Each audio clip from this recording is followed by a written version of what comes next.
There we go. I'll turn the bell over. Well, anyway, all that was necessary. I don't know how I got this title after listening to Ross talk about the snappy, catchy little title. I thought, some reflections on naturalistic explanations of the Book of Mormon. I can just see everybody's eyes rolling. What is he going to talk about? And I'm under that myself. Well,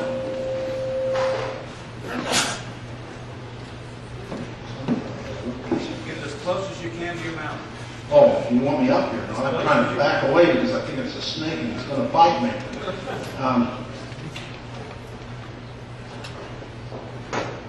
For 20 years or so, I have been looking at the literature that's been produced by historians or whatever on the Book of Mormon.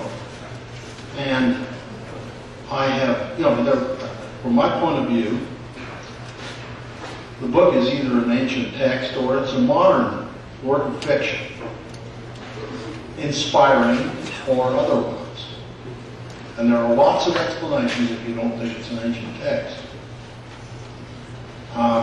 The standard terms were describing efforts to explain it as a work of fiction.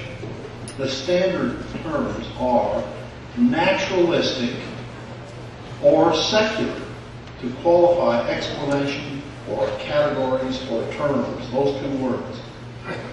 Now, with that little introduction in mind, let me mention the content of a book. I want to find out, first of all, if anybody's heard of the book before or read it.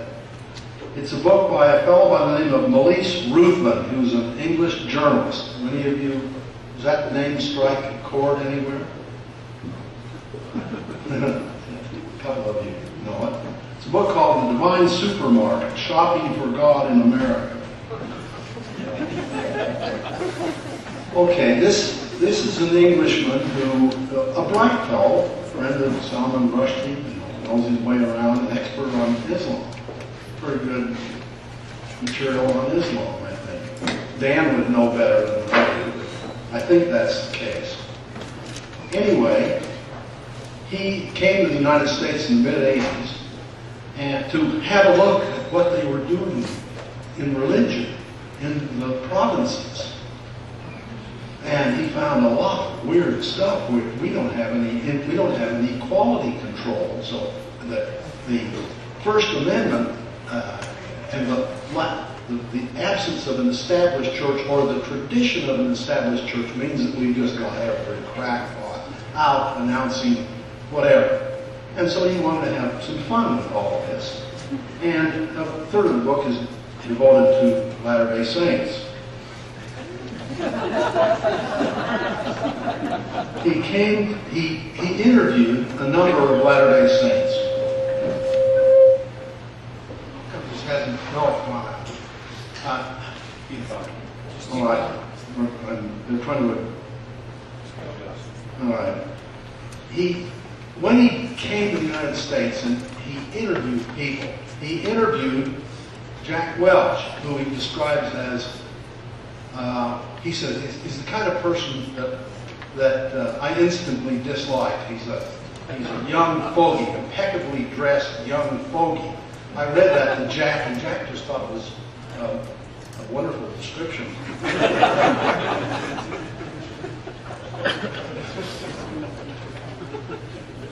Anyway, Jack gave him the inverted parallelism business, and he said, "Oh, he's just borrowing it. Look, it's in the Book of Mormon because he borrowed it from the King James Version."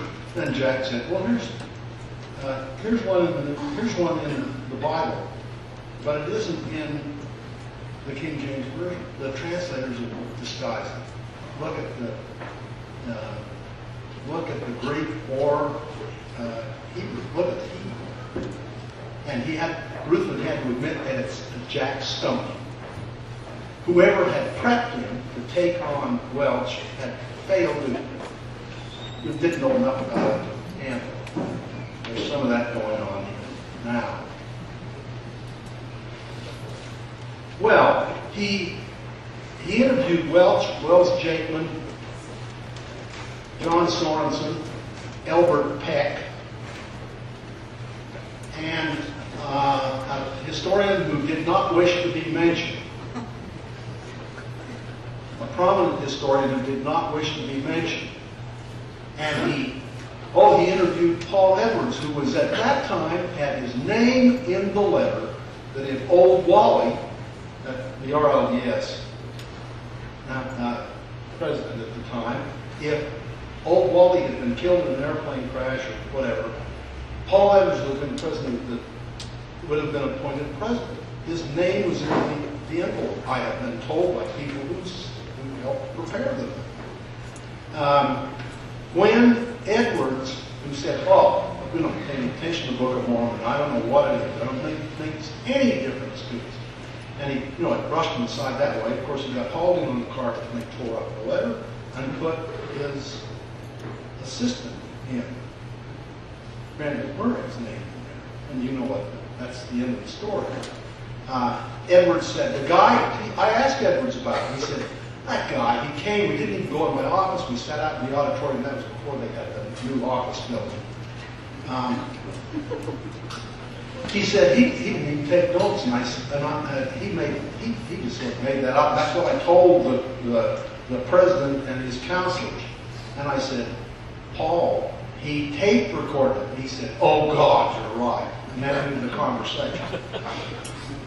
Well, anyway, he had them sign a contract. I have correspondence on this, and I met the guy and talked this over with him.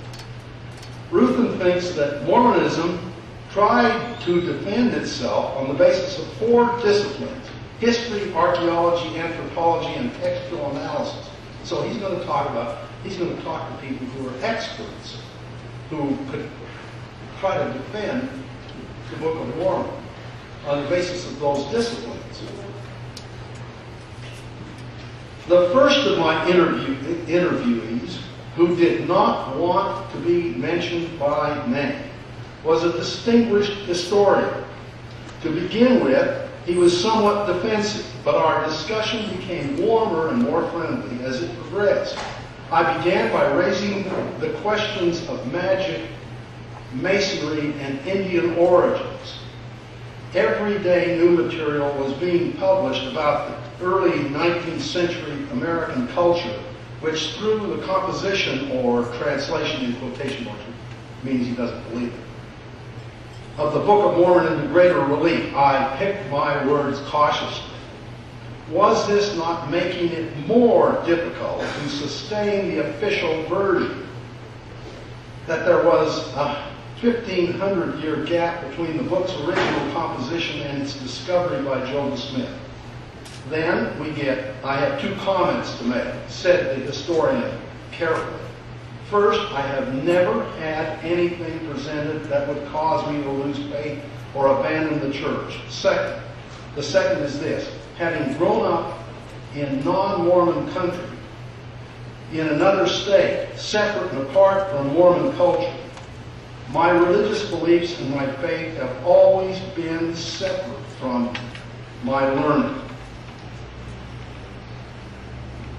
So the faith, the whole thing, is a kind of religious narrative or sacred history, is quite separate from the history I studied in school and that was part of my life, and of course he studied history that I do, that I write and publish, and so on.